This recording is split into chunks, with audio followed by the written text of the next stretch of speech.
नमस्कार मित्रों, मैं विकास शाक्या एक बार फिर से आप सबका स्वागत करता हूं अपने चैनल पर। और आज हम डिस्कस करने जा रहे हैं चैप्टर नंबर 35, लाहिड़ी महाशय का अवतार सदृश जीवन। सदृश का मतलब होता है जैसा, यानी लाहिड़ी महाशय को यहाँ पर योगानंद जी ने एक अवतार की तरह बताया है। अवतार के काम क्या होते हैं? बेसिकली अवतार वो नहीं होता जो अपनी शक्ति आपको दिखाए। अवतार कोई जादूगर नहीं होता कि वो अपनी शक्ति आपको दिखाए। वो कोई किसी पंडाल में बैठा हुआ जादूगर नहीं है जिसके पास आप जाओगे और वो अपने चमत्कार दिखा करके आपको बताएगा कि वो कितना चमत्कारी है, वो कितना शक्तिशाली है। असल में चमत्कार जैसी चीज सबसे छोटी चीज है। आध्यात्मिक उन्नति में चमत्कार जैसी चीजों पर विश्वास करना, आपका करना, आपका विश्वास ना करना, दोनों में से किसी का कोई महत्व नहीं है। दोनों ही बेकार की चीजें हैं। चमत्कार के ऊपर विश्वास करना और चमत्कार के नियमों को जान जाना और उसके बाद खुद भी कुछ चीजें कर पाना, ये कोई ऐसी चीज नहीं है जिसको आध्यात्म के क्षेत्र में कोई महत्व दिया जाता हो। आध्यात्म के क्षेत्र में इन चीजों को, चमत्कारों को कोई महत्व नहीं दिया जाता है। ना आप इसे महत्वपूर्ण समझें, ये महत्वपूर्ण है ही नहीं। ठीक है? अवतार का मतलब क्या होता है? अवतार का महत्व क्या होता है? मतलब तो हम पहले समझ चुके हैं, लेकिन महत्व क्या होता है? महत्व ये होता है कि अवतार आपको ये बताने नहीं आता कि वो कितना शक्तिशाली है। जैसे भगवान राम ने पृथ्वी पर अवतार लिया, तो उनका काम ये नहीं था कि वो ये दिखाएं कि देखो मैं कितना शक्तिशाली हूँ। मैं कितना शक्तिशाली हूँ ये दिखाने के लिए वो नहीं आते हैं। मैं भी तुम हूँ, तुम भी मेरे जैसे ही हो। हम में तुम में अंतर सिर्फ इतना है कि मैं जागृत हूँ और तुम जागृत नहीं हो। मैं जागृत क्यों हूँ ये बताने के लिए अवतार इस संसार में आता है।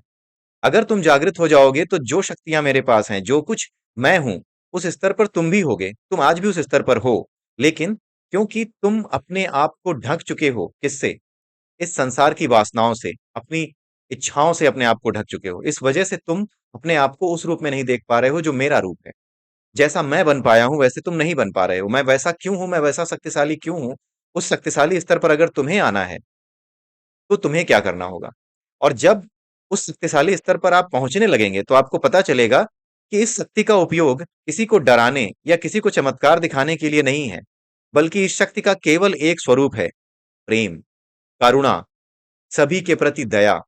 जैसे जैसे आप उस शक्ति की ओर बढ़ते हैं, अपने भीतर उस शक्ति को उपजता हुआ पाते हैं, वाकई में अगर वो शक्ति आपके अंदर अंदर आती जा रही है और आप अपने आप को उस स्तर पर ले जा रहे हैं जो इसका उद्देश्य है, अंत में प्रेम की ओर जाना, वास्तविक प्रेम की ओर जाना। ठीक है? तो अगर आप उस तरफ जा रहे हैं, तो उस केस में क्या होगा कि आपको ये पता चलेगा कि आपको इस शक्ति को प्राप्त करके कुछ करना ही नहीं था, कहीं जाना ही नहीं था, कोई चमत्कार नहीं करना था, बल्कि अपने स्वरूप को जानना था। और वो स्वरूप जो कि करुणामय है, जो सबके प्रति दयावान है, जो सबको अपने जैसा ही समझता है, राइट?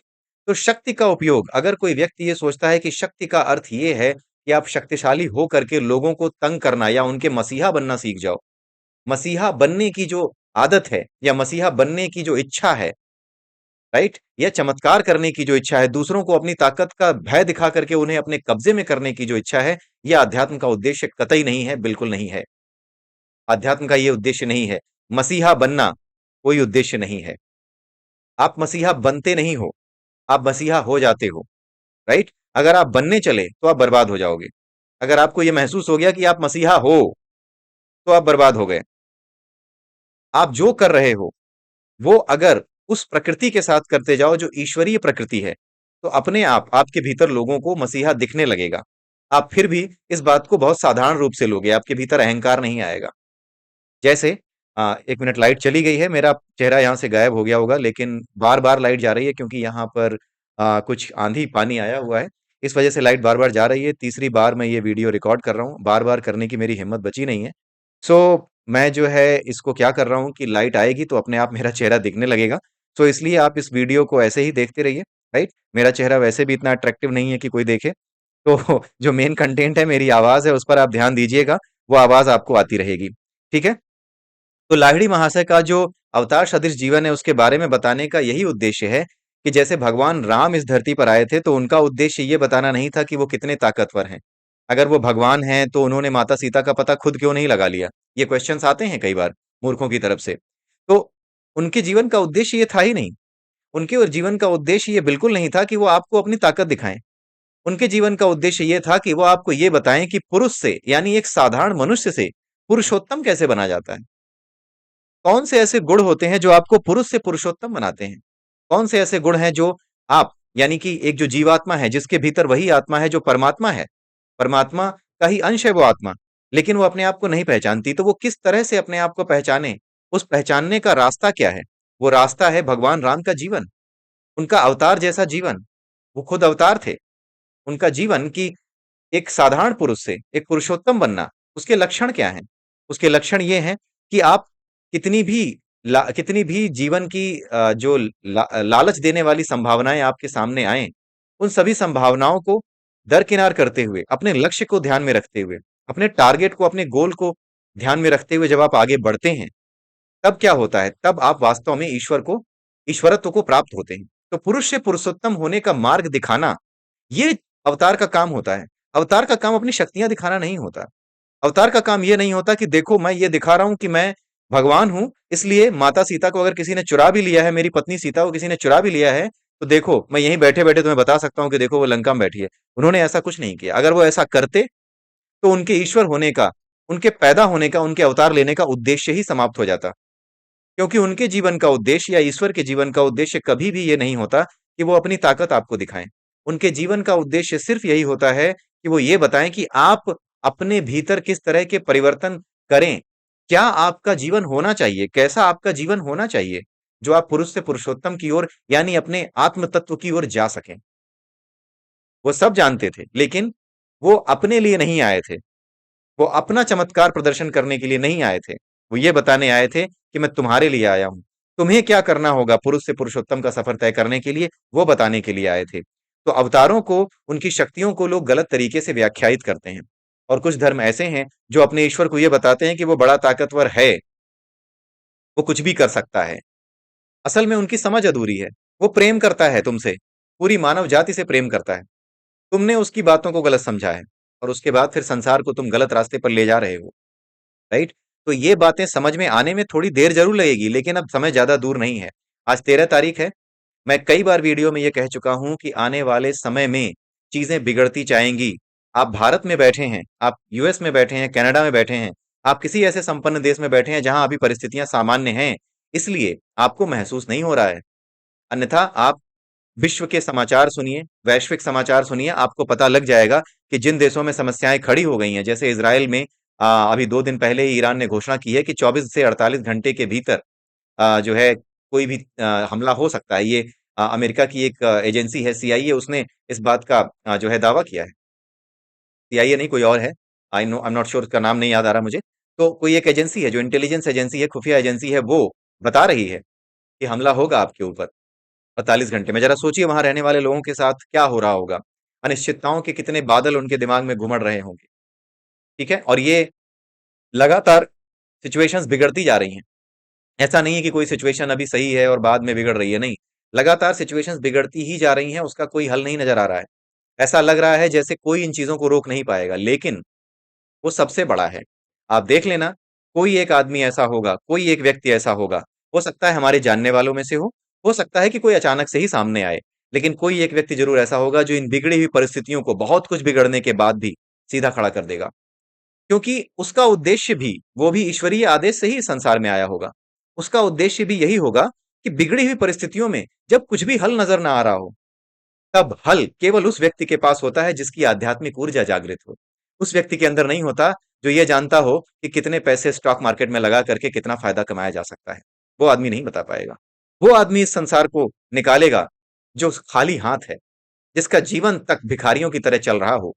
वो आदमी जिसका आध्यात्मिक बल फिर भी उन्नत हो, वो संसार से निकालेगा। ये बताने के लिए अवतार आता है। ये बताने के लिए नहीं आता है कि पैसे कैसे कमाओ। ये तो आप सीख चुके हैं, बहुत बड़े बड़े कोर्स चलते हैं भाई, एमबीए चलता है, बहुत कुछ सिखाया जाता है, फाइनेंस सिखाया जाता है, बेवकूफ कैसे बनाइए सिखाया जाता है। सिखाया नहीं जाता, सीख लेते हैं आप। तो ये सारी चीजें सिखाने के लिए अवतार नहीं आता कि पैसे ज्यादा कैसे कमाएं। वो आत्मबल कैसे बढ़ाएं, आपकी आत्मा का बल कैसे बढ़े, ये सिखाने के लिए आता है। इसलिए अवतार सदृश जीवन, इस चैप्टर को पढ़ने से पहले हमें ये कॉन्सेप्ट समझना जरूरी था। ठीक है, अब इसमें कुछ बातें मेन मेन बताई गई हैं। जैसे सबसे पहली बात ये बताई है कि गुरु और शिष्य का जो साथ होता है वो सदैव का होता है। जैसे अगर इस जीवन में मैं अपने गुरु से बिछड़ गया, मृत्यु के बाद मैं कहीं और चला गया, नया जीवन मिल गया, तो भी ये प्रकृति इन दोनों ऊर्जाओं को, गुरु और शिष्य की ऊर्जाओं को क्या करेगी, ट्यून कर देती है अगले जीवन में फिर से। जैसे आपने पिछले चैप्टर में देखा कि महाअवतार बाबा जी ने कहा कि मैं तुम्हारे पिछले जन्मों से लेकर आज तक तुम्हारे ऊपर नजर रखे हुए हूँ, और जैसे ही तुम आए हो मैं तुम्हें पहचान गया हूँ, और तुम अब इस संसार में अपनी यात्रा फिर से शुरू कर सकते हो मेरे निर्देशन में। और महाअवतार बाबा जी ने क्या किया, लाहिड़ी महाशय को कहा कि तुम संसार में जाओ, सांसारिक लोगों की तरह जियो और सांसारिक लोगों का भला करो। ठीक है। तो गुरु और शिष्य की ऊर्जा जो एनर्जी होती है उसका आपस में एक इंटर कोरिलेशन होता है, एक कोरिलेशन होता है। वही इसमें इस चैप्टर में भी एक बात बताई गई है, और पिछले चैप्टर में भी हमने इस चीज को समझा। जब लाहिड़ी महाशय पिछले के पिछले चैप्टर में 33वें चैप्टर में 33rd जो चैप्टर था उसमें भी हमने देखा कि लाहिड़ी महाशय जब उनसे मिलते हैं महाअवतार बाबा जी से, तो उनके साथ भी यही बातचीत होती है। महाअवतार बाबा जी यही बताते हैं कि तुम मेरे शिष्य रहे हो पिछले जीवन में, लेकिन अगले जीवन में भी तुम मुझसे अलग नहीं रह सकते, मैं तुम पर नजर रखे हुए हूँ, मैं तुमसे फिर मिल जाऊंगा। तो गुरु और शिष्य इसी तरीके से कभी भी अलग नहीं होते। मृत्यु तो केवल एक परिवर्तन है, उस परिवर्तन के बाद गुरु और शिष्य का आपस में मिलना इस प्रकृति का नियम है, इस परमात्मा की बनाई हुई प्रकृति का नियम है, वो फिर मिला देगी आपको। वो ट्यूनिंग लगातार करती रहती है। जैसे हम रेडियो ट्यून करते हैं कोई स्पेशल स्पेशल स्टेशन सुनने के लिए, ठीक उसी तरीके से ये प्रकृति भी गुरु और शिष्य को, इन दोनों की ऊर्जाओं को, इनकी ऊर्जा तरंगों की जो आवृत्ति होती है, फ्रिक्वेंसी होती है, इन दोनों को जिस लेवल पे सेट कर चुकी है, वो अपने आप अगले जन्म में ट्यून हो जाएंगी। ठीक है। ये बात बताई गई है। तो गुरु और शिष्य कभी अलग नहीं हो सकते। आपको चिंता करने की जरूरत नहीं है। अगर आप कुछ चीजें पढ़ रहे हैं, जान गए हैं, कुछ अनुभव कर चुके हैं, तो आप ये बिल्कुल मत सोचिए कि आपके मरने के बाद ये जो अनुभव था, ये ज्ञान था, ये तो गायब हो जाएगा। ज्ञान कभी भी मन में या दिमाग में संग्रहित नहीं होता, ये सब जल जाता है। ज्ञान आपकी आत्मा का गुण है। आपकी आत्मा जैसे जितने स्तर पे खुली है, उस स्तर पर खुलने के बाद, इस शरीर के नष्ट होने के बाद उसी स्तर पे खुली रहेगी। और जिस स्तर पे खुली है उसी स्तर का ज्ञान भी उसका खुला रहेगा, और अगले जन्म में सही समय आने पर उस शरीर में, नए शरीर में फिर से प्रकट हो जाएगा। यही नियम होता है। अब यहाँ पे लाहिड़ी महाशय के बारे में बताया गया है कि एक सामान्य गृहस्थ थे, एक जैसे हम और आप अपने बच्चों को पाल रहे हैं, ठीक उसी तरीके से वो भी पालते थे। लेकिन जिसके भीतर आध्यात्मिक ऊर्जा होती है वो छुपाए नहीं छुपती, ये बात यहाँ पर बताई गई है। So he was recognised by the people. लोग ये समझ पा रहे थे कि हाँ, ये कुछ हैं, कुछ अलग इनमें है, कुछ बात इसमें इस व्यक्ति में अलग है, ये कुछ अलग तरीके की बातें करते हैं। तो इनके जो सुपरिंटेंडेंट थे, एक ऑफिस की उनकी घटना भी बताई गई है। इनके एक सुपरिंटेंडेंट थे जिनके अंडर ये काम करते थे। तो उन्होंने एक बार ये बताया कि मेरी वाइफ पता नहीं कैसी होगी। मुझे पता चला था कि वो बीमार थी, पता नहीं अब कैसी तबीयत होगी। उसका उसका पत्र भी कई दिनों से नहीं आया, उसकी चिट्ठी भी कई दिनों से नहीं आई है। तो लाहिड़ी महाशय जी ने कहा कि एक काम करता हूं, मैं आपके लिए उनका संदेश, उनकी हालत, उनके जो संदेश हैं वो आप तक पहुंचा देता हूँ, उनकी जो स्थिति है वो आपको बता देता हूँ। थोड़ी देर के लिए वो अपने कमरे में जाते हैं और बाहर आते हैं। बाहर आने के बाद उनको बताते हैं अपने सुपरिंटेंडेंट को कि आपकी पत्नी ऐसी हैं, वो ठीक हो रही हैं, और उन्होंने आपको एक पत्र लिखा है, जो पत्र आपको मिल जाएगा कुछ दिनों में, और उस पत्र में ऐसी ऐसी कुछ बातें वो आपको बताएंगी अपने स्वास्थ्य के बारे में। तो उनके सुपरिंटेंडेंट वहां से थोड़ा हंसने लगते हैं। कई बार ऐसा होता है ना कि कुछ लोग ऐसे होते हैं जो कि अगर उनके बारे में कुछ विशेष चीजें लोगों को पता लग जाएं, जैसे मान लीजिए मैं एक अच्छा क्रिकेटर हूँ, मैं अभी क्रिकेट टीम में सिलेक्ट नहीं हुआ हूँ, लेकिन अपनी कॉलोनी में ही क्रिकेट खेलता हूँ। किसी दिन क्या किया कि मैंने एक ही ओवर में 6 छक्के मार दिए, या किसी और आ, मौके पर मैंने ऐसा परफॉर्म किया जो कि आज तक कोई कर नहीं पाया था। मेरी कॉलोनी में से, मेरे दोस्तों में से कोई ऐसा नहीं कर पाया था। एक अलग तरीके से खेलने लगा हूँ। अब अचानक से क्या होता है कि किसी दिन कोई बातचीत चल रही होती है, तो मैं बड़े अहंकार में या फिर बड़े ईगो में कहता हूँ, अरे ये बड़ी छोटी चीज है यार, उसको तो मैं, वो बॉलर नहीं है, वो ऐसा ही है, वो तुम लोगों को डर लगता है, मेरे सामने आएगा, मैं तुम्हें बताऊंगा उसको कैसे खेलना है, तुम लोग समझ नहीं पा रहे हो। तो कई बार क्या होता है कि ये बंदा सच बोल रहा होता है, लेकिन सामने वालों को ये लग रहा होता है कि इसको थोड़ा सा ज्यादा ओवर कॉन्फिडेंस हो गया है, और इस वजह से ये अत्यधिक अलग लेवल की कल्पनाएं कर रहा है, एक अलग लेवल पे जा करके वो कल्पनाएं कर रहा है कि हाँ मैं बहुत ज्यादा महान हूँ। तो कुछ ऐसी ही बात इनके सुपरिंटेंडेंट को लगी कि ये जो व्यक्ति है, लाहिड़ी महाशय जो हैं, ये कुछ ज्यादा ही उत्साहित हो गए हैं, और इस वजह से मुझे ये बातें बता रहे हैं कि मेरी पत्नी सही है और कुछ दिनों में लेटर भेजने वाली है। सो उन्होंने मुस्कुराते हुए कहा भी कि लाहिड़ी, मैं जानता हूं कि तुम कोई साधारण मनुष्य नहीं हो, तुम्हारे अंदर कुछ विशेष प्रकार की शक्तियां हैं। मैं समझता हूं कि तुम कुछ विशेष काम कर सकते हो जो हम लोग नहीं कर सकते, लेकिन फिर भी मैं इस बात को यही मानूंगा जो तुम बता रहे हो, इस बात को यही मानूंगा कि तुमने केवल एक अनुमान के आधार पर इसको बताया है। लेकिन कुछ दिनों बाद लेटर आता है और वही बातें उसमें लिखी होती हैं जो लाहिड़ी महाशय ने बताई थी। और कुछ दिनों बाद उनकी पत्नी भी आती हैं, सुपरिंटेंडेंट की पत्नी भी आती हैं भारत, और वो बताती हैं, जैसे ही लाहिड़ी महाशय को देखती हैं वो कहती हैं कि जब मैं बेहोश थी, जब मैं बीमार थी, उस समय यही व्यक्ति मेरे कमरे में मेरे सामने आया था और मुझसे बातचीत की थी, मेरा हालचाल लेकर गया था, और उसी ने जो है ये सारी बातें मुझे जो है लिखवाई या मुझसे कहलवाई। ठीक है, मुझसे बातचीत करी। ये सारी बातें जब बताई तो वो सुपरिंटेंडेंट जो है वो आश्चर्यचकित रह गया। सी मैं फिर कह रहा हूं, जो कुछ किताब में लिखा है वो बताना मेरा काम है, क्योंकि मैं किताब को ही नरेट कर रहा हूं। मैं आपको बता दूं कि ये अनुभव खुद मैंने नहीं किए हैं, राइट? लेकिन मैं बिल्कुल ये नहीं मानता कि ये अनुभव किए नहीं जा सकते। जैसे कोई एक चीज अगर आप साबित कर लो किसी एक सिद्धांत के आधार पर कि हाँ ये हो सकती है, तो उस सिद्धांत के आधार पर अगर आपने उसको अनुभव किया है, तो आप ये भी कह देते हो, समझ सकते हो, इस बात को कहा जा सकता है कि हाँ अगर ये पॉसिबल है तो आगे आने वाले समय में ये भी पॉसिबल होगा। जैसे वैज्ञानिक स्तर पर आज की डेट में हम जानते हैं कि हम एक दूसरे को मैसेज भेज सकते हैं, एक दूसरे से बातचीत कर सकते हैं मैसेज के जरिए, राइट? ये बहुत पुरानी बात है जब हम मैसेज के जरिए बात किया करते थे। अचानक से ही ये आया कि एक फोन ऐसा बन गया जिसमें वीडियो, अपनी फोटो खींच सकते थे, वीडियो बना सकते थे। उस समय मेमोरी कम थी, रैम कम थी। लेकिन ये बात जब आपस में हम लोग करते थे, तो कई बार हम लोग ये कहते थे कि हाँ, इस तरह की चीज़ें जब मैं अपने दोस्तों से बात करता था, तो ये होता था कि हाँ, ये इसमें देखो रैम ही कितनी होती है। अगर इसमें रैम ठीक-ठाक हो और ये जो कैमरा है, इसमें आखिर में हमारी फ़ोटो खिंच रही है, अगर इसको हम लगातार स्ट्रीम कर दें, जैसे लाइव स्ट्रीमिंग होती है, तो एक जगह से दूसरी जगह पर लाइव स्ट्रीमिंग की जा सकती है। उस समय पे हम लोग ये बातें किया करते थे, लेकिन हमें विश्वास नहीं होता था बहुत ज़्यादा कि हाँ, ये कैसे किया जाएगा? क्योंकि जो लोग जिनके पास फंड था, जो बड़े देश थे, अमीर देश थे, कोरिया जैसे देश थे, जो आपके अमेरिका जैसे देश थे, वहाँ पर इस तरह की जो है चीज़ें चल रही थी। हम यहाँ पर बैठ कर के कुछ लोग सोच भी नहीं पाते थे, कुछ लोग बातें करते भी थे, तो वो कहते थे कि हाँ, अगर ऐसा हो जाए तो बड़ा अच्छा है। लेकिन ऐसी संभावना से इनकार नहीं करते थे। तो जिस प्रकार विज्ञान के एक चमत्कार को देखकर आप उसके दूसरे चमत्कार की संभावना से इनकार नहीं कर सकते, उसी प्रकार आध्यात्मिक स्तर पर भी अगर आपने कोई एक चीज़ अनुभव कर ली है, तो उसी सिद्धांत के आधार पर आप दूसरे चमत्कार से, यानी कुछ वैसा हो सकता है, उससे भी इनकार नहीं कर सकते। जैसे मैंने अपने जीवन में कुछ चीज़ें इस तरह की अनुभव की हैं, बहुत ज़्यादा नहीं है, लेकिन कुछ ऐसी चीजें अनुभव की हैं जहां पर मुझे पता चला है कि हाँ इस तरह की चीजें मैं समझ पाया, देख पाया। एक आध बार ही हुई, लेकिन मैं समझ पाया कि अगर ये पॉसिबल है ना, तो जो दूसरी चीज है वो भी इसी सिद्धांत के आधार पर पॉसिबल है। कुछ भी इस संसार में विज्ञान से परे नहीं है। एक चीज हमें याद रखनी होगी कि विज्ञान इस संसार की हर चीज में है, लेकिन विज्ञान इस संसार का सोर्स नहीं है। आई रिपीट, साइंस, साइंस जो होता है, that is the reverse engineering of this nature. Science is nothing but the reverse engineering of this nature. It is not the source of this nature. ये हमें समझना होगा, ये बात हमें जाननी होगी। आज की डेट में विज्ञान बहुत सी चीजों को खोज चुका है, और जो लोग विज्ञान के आधार पर बातचीत करते हैं वो लोग ऐसे लोग हैं, कई बार वो सारे पहलुओं पर ध्यान नहीं देते। वो सीधे कहते हैं कि जो चीज नहीं दिखती, जिसे वैज्ञानिक स्तर पर साबित नहीं किया जा सकता, उसे नहीं मानना चाहिए। उनसे ये पूछा जाए कि तुम्हें जो चीज नहीं दिखती है उसकी बात छोड़ दो, तुम्हें मुर्गी और अंडा तो दिखता है ना, तुम मुर्गी आई पहले या अंडा आया पहले, यही बता दो। बहुत बड़े वैज्ञानिक हो तो यही बता दो। तो वो उलझ जाएगा, वो नहीं बता पाएगा, क्योंकि इस बात का जवाब देना विज्ञान के बस में नहीं है, उस लेवल का, वो उस स्तर का, वो जो चेक होता है वो अभी तक लगा नहीं पाया, उस स्तर पे जा नहीं पाया है विज्ञान, कि बिना किसी मुर्गी के कोई अंडा कैसे आ सकता है, बिना किसी मनुष्य के कोई दूसरा मनुष्य कैसे आ सकता है। आज हम एक मनुष्य से दूसरा मनुष्य पैदा होते हुए देखते हैं, लेकिन पहला मनुष्य कैसे आया होगा, इस बात का जवाब कोई दे सकता है भला?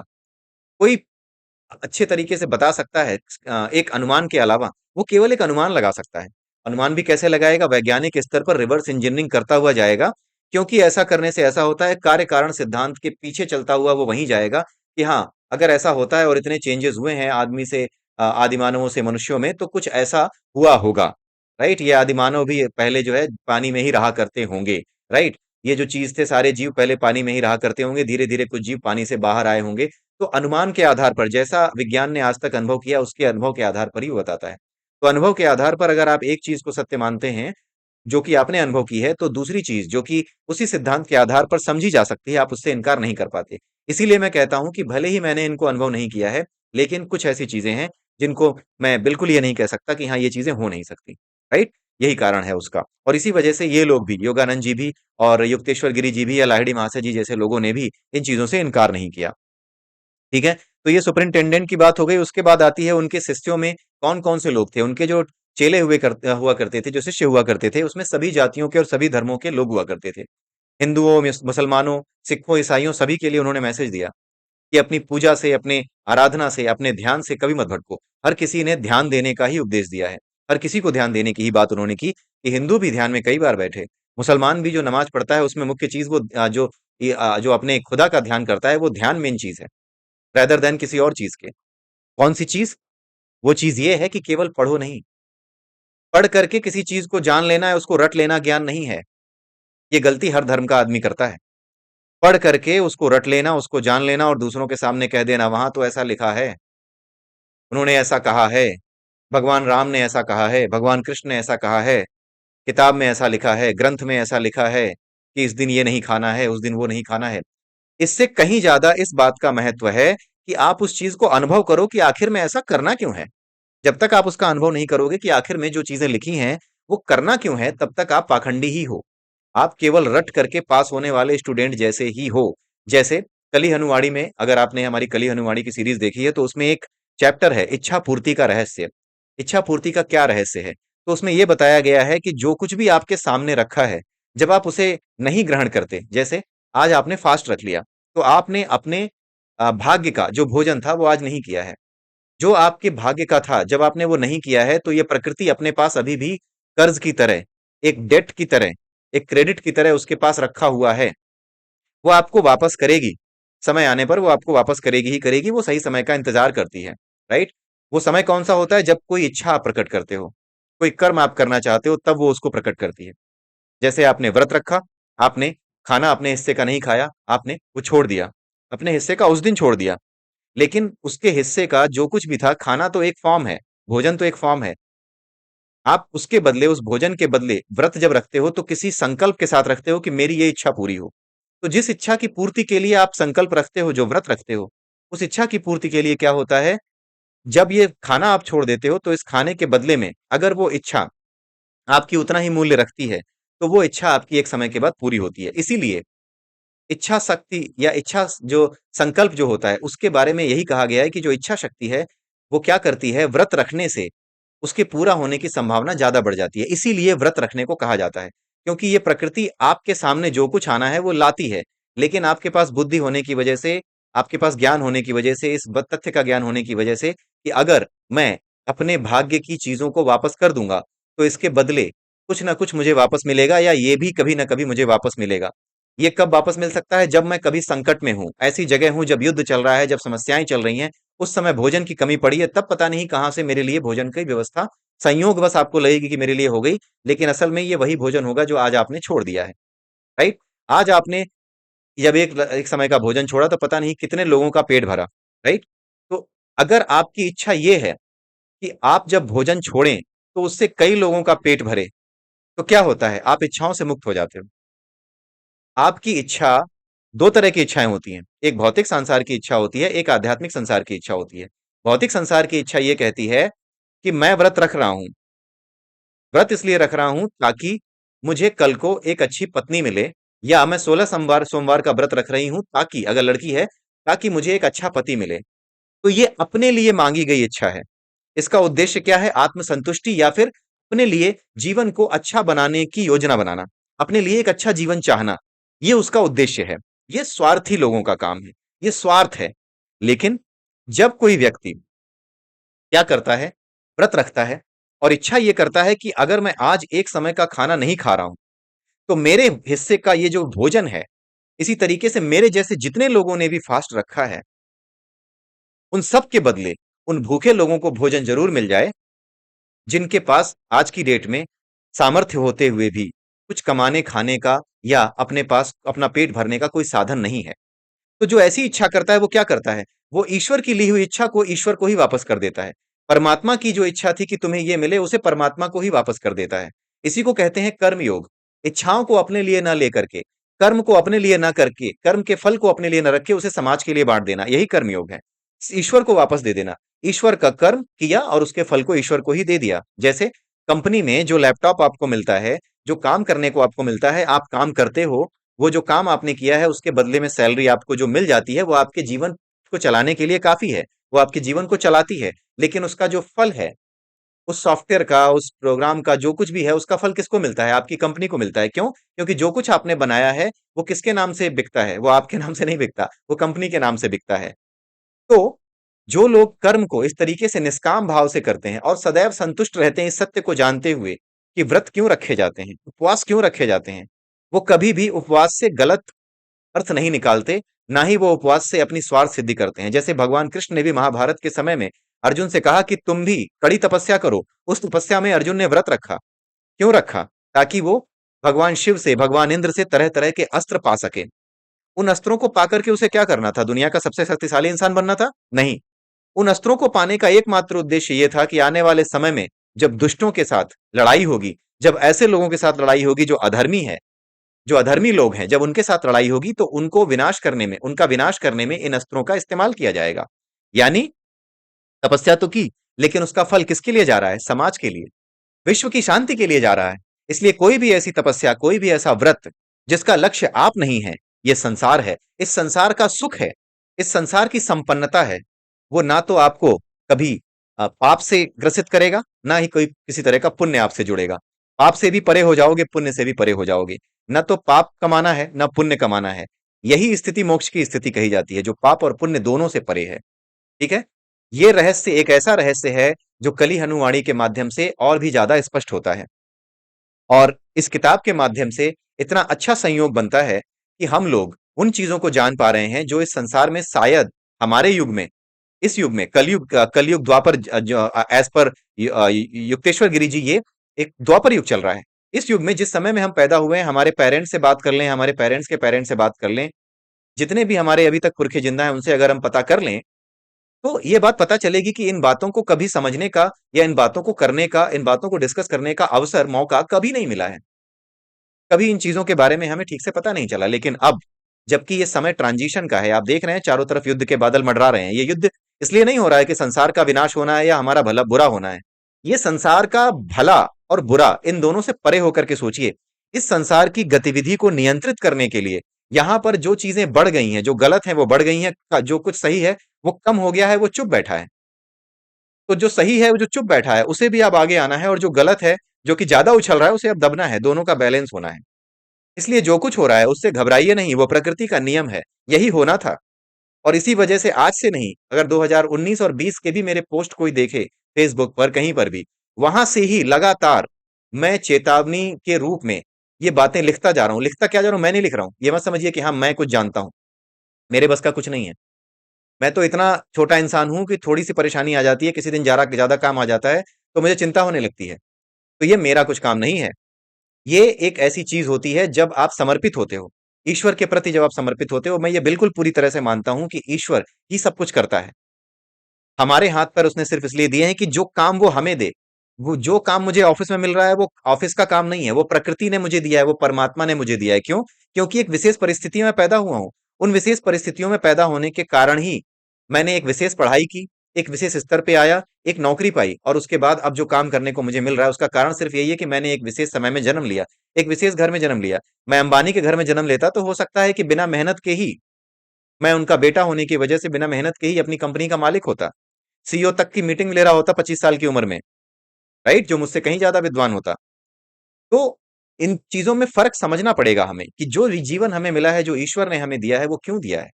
वो जो दिया हुआ है वो उसकी मर्जी है। इसलिए जो काम हमारे सामने आ रहा है उसे भी तिरस्कृत नहीं करना है, उसका तिरस्कार नहीं करना है। वो काम, जो काम आपको देता है, ये जो काम आपको ये प्रकृति देती है, उस काम को करने की शक्ति भी आपको देती है। आप जब परेशान होते हो, जैसे मैं भी परेशान होता हूं, मैं इस बात को भूल जाता हूं जब भी परेशान होता हूं कि जो काम मेरे सामने आया, इस काम को करने की शक्ति भी परमात्मा ने मुझे दी होगी, तभी ये काम मेरे सामने आया है। और जब ये बात मुझे धीरे धीरे समझ में आती है, तो मैं जो काम मेरे मन का नहीं था, उस काम को भी धीरे धीरे मन लगा करके करने लगता हूँ। इसके लिए बड़ी प्रैक्टिस की जरूरत पड़ती है, और मैं इसीलिए ईश्वर को बहुत ज्यादा मानता हूँ, क्योंकि वो मेरी लगातार मदद कर रहा है। मैं एक बड़ी अच्छी सिचुएशन में था, एक बड़े अच्छे प्रोजेक्ट में था, जहां मेरी बड़ी अच्छी पहचान थी, जहां सब लोग मुझे जानते थे।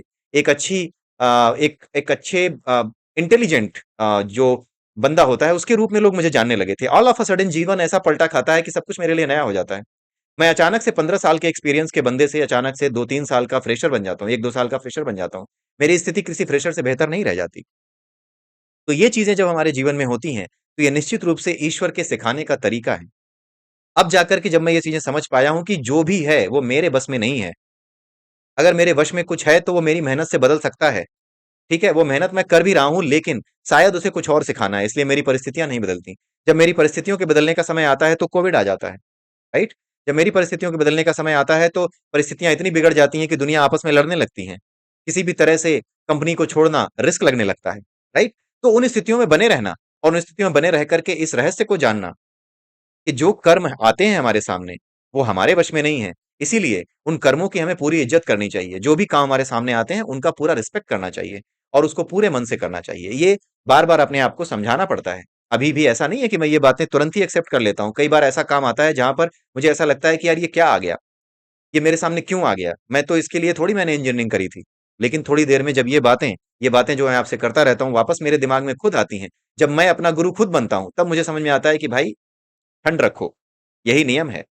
इससे तुम परे नहीं जा सकते, समर्पित रहो। उसके बाद ये चीजें सही होती हैं और उसके बाद मैं चीजों को शुरू करता हूँ, राइट? तो यहाँ पर इस बात को हमें समझना होगा कि केवल पढ़ना नहीं है, उसका अनुभव भी करना है। ये बात सबसे इंपॉर्टेंट है। पढ़ना नहीं, सिर्फ पढ़ना नहीं, अनुभव करना है। अनुभव 2 तरीके से होते हैं, हमारी भौतिक इंद्रियों से होते हैं और मन से भी होते हैं। ठीक है? भौतिक इंद्रियों से मतलब जैसे कोई चीज़ हमने देखी है, तभी उसका अनुभव कर पाते हैं कि हाँ, ये सत्य है, ये होता है। जैसे सोडियम को पानी में फेंकिए तो आवाज़ होती है, बम विस्फोट जैसी आवाज़ होती है, छोटे-छोटे पटाखों जैसे फटने की आवाज़ होती है, राइट? तो हमने पढ़ा है कि जब सोडियम को पानी में डालते हैं, बहुत तेज़ी से रिएक्शन करता है। इतना तेज़ रिएक्शन होता है कि विस्फोट हो जाता है, बहुत तेज़ होता है।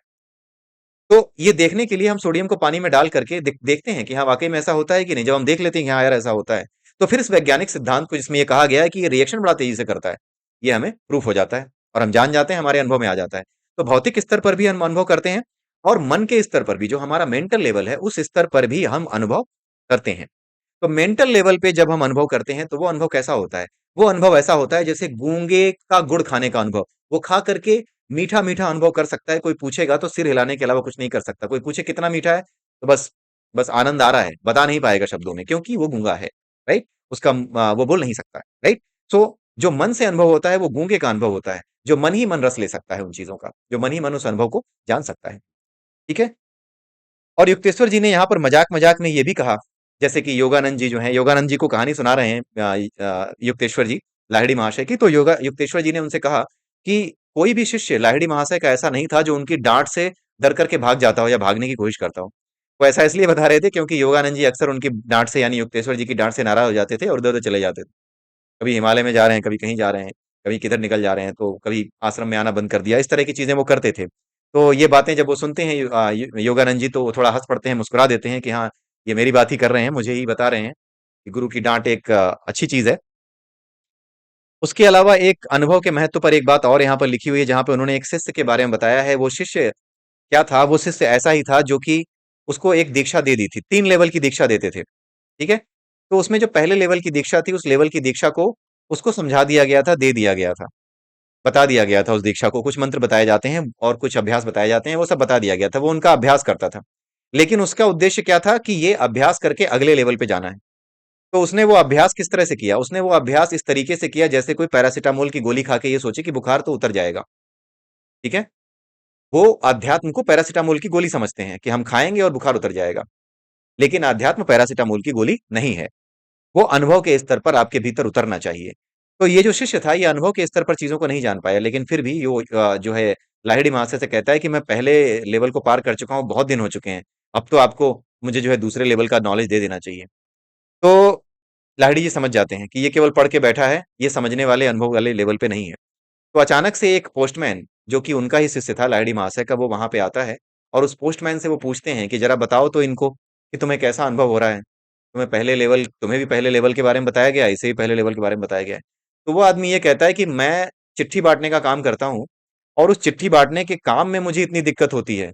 मैं इतना ज़्यादा आनंद में रहता हूँ इस ज्ञान के बाद, इसको अनुभव करने के बाद, कि मैं तो चिट्ठी बाँटने का काम भी ढंग से नहीं कर पाता हूँ। मुझे तो समझ में ही नहीं आता, कई बार मैं भूल जाता हूँ कि मुझे चिट्ठी बाँटनी है। मुझे तो इतना ज़्यादा इस पे आता है, मुझे तो कॉन्सन्ट्रेट करने में दिक्कत होती है। तो ये बात सुन कर के ये जो दूसरा चेला था जो शिकायत कर रहा था, उसने कहा कि मैं समझ गया हूँ। मैं अनुभव के स्तर पर चीज़ों को नहीं जान पाया हूँ। केवल और केवल अपने औज़ारों को दोष देने वाला कारीगर हूँ मैं। एक कारीगर होता है जो केवल अगर कोई काम ढंग से नहीं कर पाता तो वो औज़ारों को ही दोष देता है, कि मेरे को जो चीज़ें दी गई हैं वो ठीक नहीं है या मेरे पास जो चीज़ें हैं वो उतनी अच्छी नहीं। तो ये हमें समझना होगा, दोनों ही बातों से ये मैसेज देने की कोशिश की गई है कि आपको अपने अनुभव में लेकर के आना है उस विज्ञान को, जिसे क्रिया योग कहते हैं या जिसे अध्यात्म कहते हैं। ठीक है? एक बात और उन्होंने बताई कि क्रिया योग के प्रचार का प्रस्ताव जो है लाहिड़ी महाशय के सामने रखा गया कि ये क्रिया योग हर किसी तक पहुंचना चाहिए, इसका प्रचार करो। तो उन्होंने लाहिड़ी महाशय ने साफ मना कर दिया। उन्होंने कहा कि देखो, क्रिया योग ऐसी चीज नहीं है जो हमारे प्रचार करने से आगे जाएगा। ये ईश्वर का एक तरीके से प्लान है, उनकी योजना है और उन्हीं को ये करने दो। ये उसी तरीके से पहुंचेगा उन लोगों तक जिस तरीके से इसको पहुंचना है। हम सिर्फ अपना कर्तव्य पूरा कर सकते हैं। जो लोग हमसे जुड़े हैं, हम उनके साथ मिलें, उनके साथ बैठें, उन्हें क्रिया योग की दीक्षा दें, उनसे क्रिया योग के विषय में बातचीत करें, लेकिन बाकी सब कुछ भूल जाएं कि ये कैसे दूसरे लोगों तक पहुंचेगा, कैसे कहाँ तक पहुंचेगा, ये उन्हीं को करने दें। जैसे हमारे चैनल को लेकर के भी हमने प्रयास कभी नहीं किए। 1 साल तक हमारे चैनल पर 100 लोग भी नहीं जुड़ पाए थे। 100 पीपल, हमने जब 2019-20 में ये चैनल शुरू किया था, 2020 में पहला वीडियो मैंने शायद सितंबर या अक्टूबर में इस चैनल पे डाला था, विश्वगुरु के इस चैनल पे। तब से लेकर के 2021 आ गया, 2021 का एंड आ गया, दिसंबर 2021 आ गया, हमारे पास बमुश्किल 65 से 100 के बीच में हमारे फॉलोअर्स थे। लेकिन धीरे धीरे जैसे जैसे समय आगे बढ़ा, जैसे जैसे संसार की परिस्थितियां बिगड़ी, आपने देखा होगा 2021 से संसार की परिस्थितियां जैसे जैसे बिगड़ी हैं, जैसे जैसे इस ज्ञान को, जिसे भगवत गीता कहते हैं, जिसे क्रिया योग कहते हैं, इसे अधिक से अधिक लोगों तक पहुंचने का सही समय आया, वैसे वैसे धीरे धीरे अपने आप इसमें सही और वैसे लोग जो वाकई में समर्पित हैं, जो इस चीज को सुनना चाहते हैं, वही लोग इस चैनल से जुड़े। और भी लोग आए, उनकी बातों को भी मैं बुरा नहीं मानता, क्योंकि वो अपने नजरिए से मुझे देख रहे हैं। जो मैं बता रहा हूँ अपने नजरिए से देख रहे हैं। उनका नजरिया अलग है, वो अपने नजरिए से बिल्कुल ईमानदार हैं। कम से कम वो उस नजरिए से ईमानदार रह करके मेरी आलोचना जब करते हैं तो वो सच्ची बात अपने दिल की बताते हैं।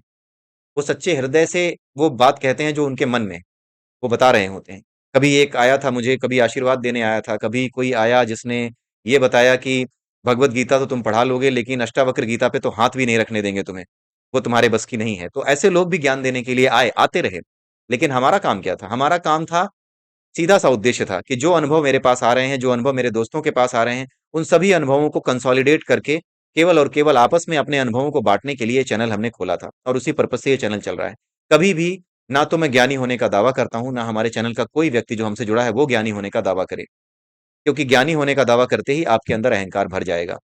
इस दावे को दूर रखिए, आप अपने आप को एक तुच्छ प्राणी समझिए, और आपके जीवन में परेशानियां अगर आ रही हैं तो भगवान का आशीर्वाद समझिए कि वो आपको आपकी औकात दिखाते रहते हैं, जैसे मेरे जीवन में आती रहती।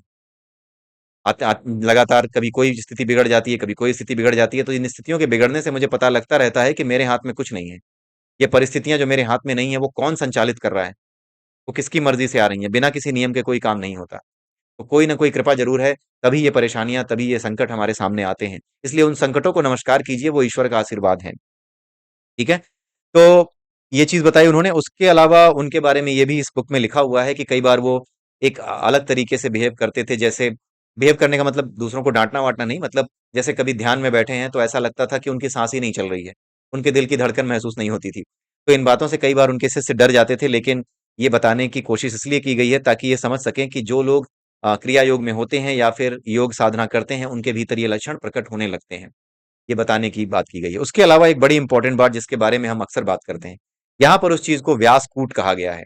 यहाँ पर लाहिड़ी महाशय ने ये बताया है, अपने शिष्यों को ये बताते थे कि जो भगवत गीता है और महाभारत है, उसमें कुछ व्यासकूट हैं। व्यासकूट का कूट का मतलब होता है कुछ अलंकारिक भाषा में छुपे हुए शब्द, जिनका अर्थ कुछ और है। अगर आपने उसको वैसे ही ले लिया तो आप अर्थ का अनर्थ कर देंगे। जैसे अगर कोई अनपढ़ आदमी है, हिंदी नहीं पढ़ी है, अलंकार नहीं पढ़े हैं, उसको मुहावरे नहीं पता है, अगर आप उससे कहो कि भाई तेरा चेहरा तो ऐसा जो है डरा हुआ महसूस हो रहा है जैसे तुझे कोई सांप सूंघ गया हो, अब वो अपने चारों तरफ देखने लगे कि कहाँ से सांप सूंघ गया, कहाँ पे सांप आ गया मेरे आसपास, तो वो बेवकूफ ही कहा जाएगा। यही कहा जाएगा कि उसे हिंदी भाषा का ज्ञान नहीं है, उसे मुहावरों का ज्ञान नहीं है। जबकि सांप सूंघने का मतलब होता है बहुत ज्यादा डर जाना, इतना ज्यादा डर जाना किसी चीज को देख करके कि जैसे अभी मौत ही हो जाती, जैसे सांप ही देख लिया, अभी काट लेता तो मर जाते, इसलिए कहा जाता है उसे सांप का सूंघ जाना। उसी तरीके से भगवत गीता और महाभारत में व्यासकूट है।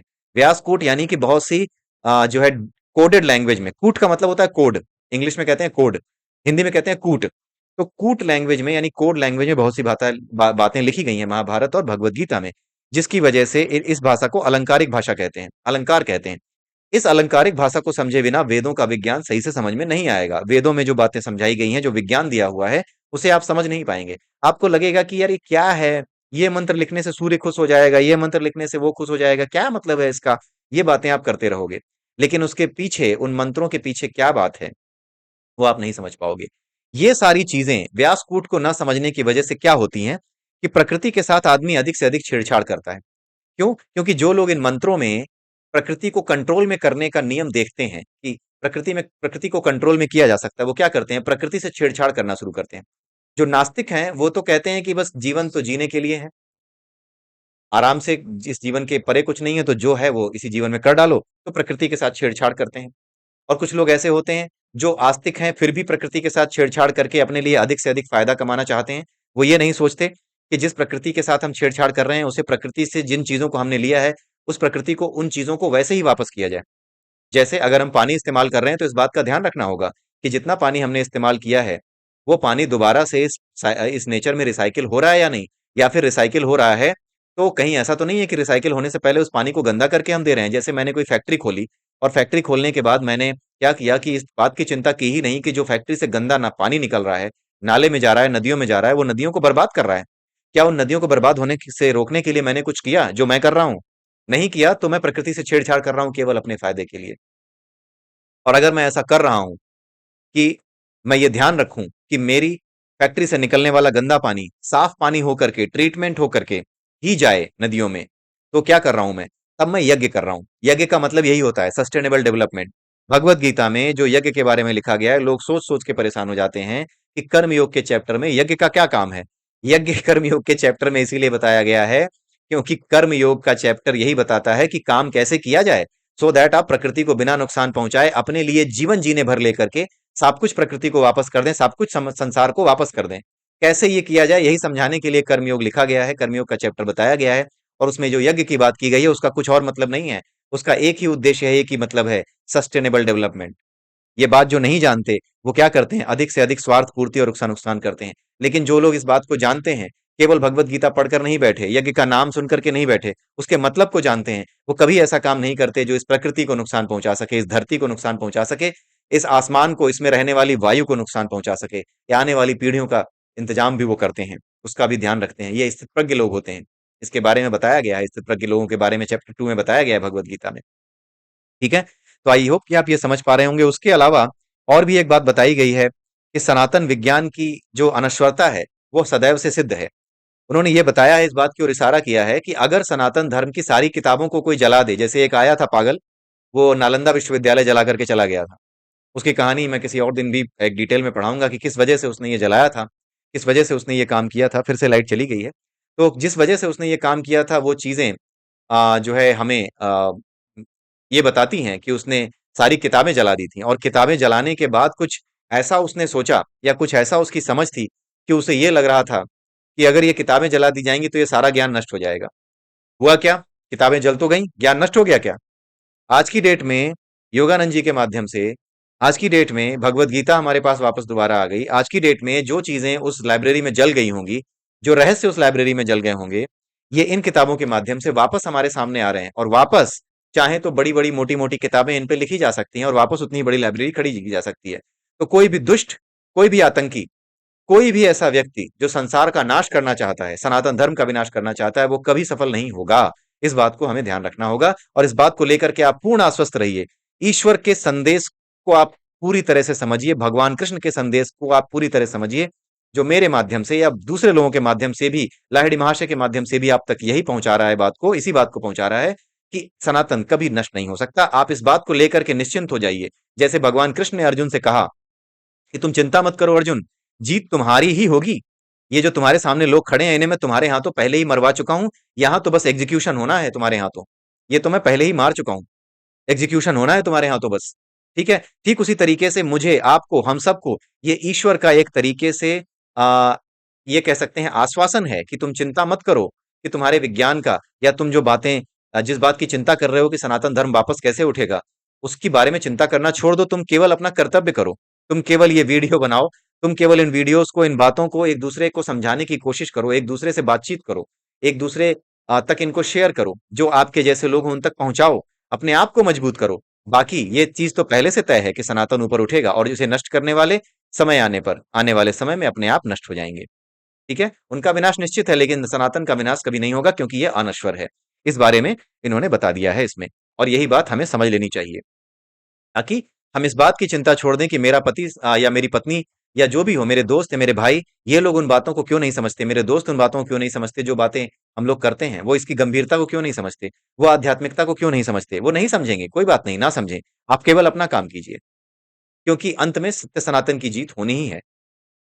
और आप उस जीत के क्या बनेंगे? एक छोटे से सैनिक होंगे। ठीक है, और उस सैनिक बन करके ही आपको खुश रहना है, क्योंकि आप केवल और केवल ईश्वर के एक तरीके से भेजे हुए दूत हैं, उनके एक मैसेंजर हैं, जो एक अलग तरीके से अपना काम कर रहा है। हर व्यक्ति, इस संसार का हर व्यक्ति, अच्छा हो या बुरा हो, वो ईश्वर का मैसेंजर ही है, वो भगवान का दूत ही है, उसके अतिरिक्त और कुछ नहीं है।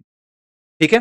तो ये बात यहाँ पर बताई गई है, क्रिया योग को लेकर के आश्वासन दिया गया है और सनातन को लेकर के आश्वासन दिया गया है, और वो आश्वासन हमारे पास भी है। उसके अलावा एक बात और बताई गई है कि जो सामान्य लोग होते हैं, अगर आपने कोई चमत्कार का अनुभव किया भी है, या आप भविष्य में कोई चीज होने वाली है उसको देख भी सकते हैं, तो बिना सोचे समझे ये लोगों के सामने ना रखें। तभी इन बातों को सामने रखें जब इसकी बहुत जरूरत हो। और जरूरत क्या होगी? जरूरत सबसे ज्यादा जरूरत कब होती है? जब संसार के भले की कोई बात आपको कहनी हो, जो संसार को सही रास्ता दिखाने का समय हो, तभी भविष्यवाणियां या इस तरह की बातों को आप संसार के सामने रखें जो उनके काम आ सकती हैं, अन्यथा चुप रहें। ठीक है? सन्यासियों और योगियों के लिए वो अपना जीवन कैसे जिए, जैसे लाहिड़ी महाशय को महाअवतार बाबा जी ने यह कहा कि तुम अपने सांसारिक जीवन में लौट जाओ और सांसारिक जीवन में रहते हुए ही अपने जीवन को जियो। राइट? ये बातें उन्होंने कही।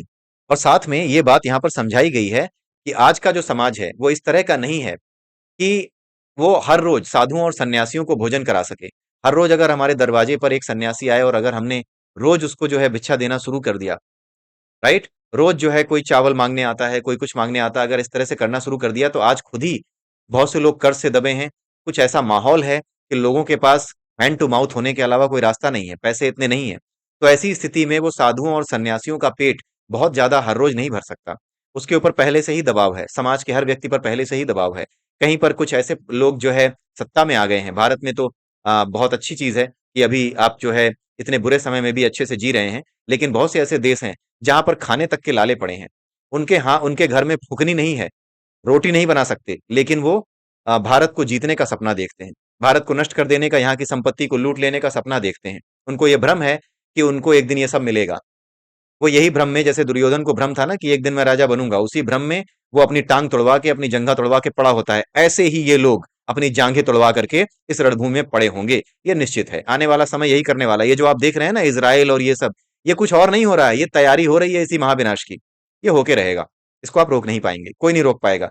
जो रोकेगा वो उस समय रोकेगा जब सारी चीजें सही हो चुकी होंगी, जब युद्ध के माध्यम से वो सारे लोग नष्ट हो चुके होंगे जो दुष्ट हैं, जिन्हें नष्ट हो जाना चाहिए। जब वो नष्ट हो चुके होंगे तब वो व्यक्ति सामने आएगा, चाहे वो जो भी हो सकता है हम उसे जानते हो सकता है हम उसे ना जानते हो, लेकिन वो तभी सामने आएगा जब ये पूरी मानवता अपने किए की सजा पा लेगी। ठीक है? तो सन्यासी और योगी के लिए यही मैसेज है कि वो अपना जीवन यापन खुद करे, जैसे लाहिड़ी महाशय काम करते हुए, अपने नौकरी करते हुए भी अपने आध्यात्मिक जीवन को धीरे धीरे ऊपर उठाते जा रहे थे, लोगों की हेल्प भी कर रहे थे। राइट? इसी चीज को एक आदर्श जीवन बताया गया है आज के युग में।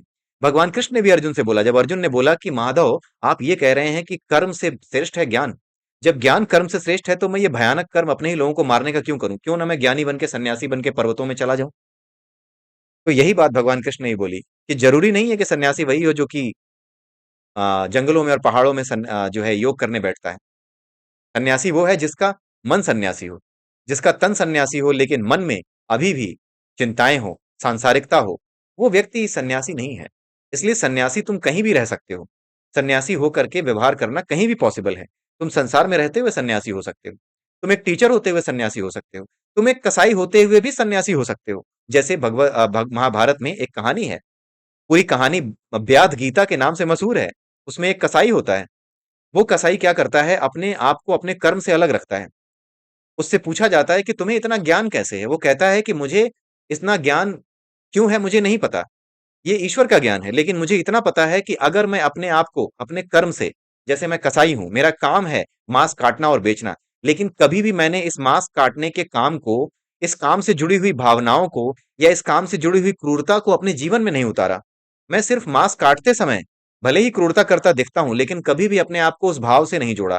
कभी भी इस चीज का पछतावा नहीं किया कि मैं तो मांस काटने वाला हूं, तो मुझे ईश्वर कैसे वरदान दे सकते हैं, या ईश्वर मुझ पर कृपा अपनी कैसे कर सकते हैं। ये मैंने कभी नहीं सोचा। यानी मैं अपने कर्मों में लिप्त नहीं हुआ। इसी तरीके से अर्जुन भी कई लोगों को मारने जा रहा था, काटने जा रहा था, इंसानों को।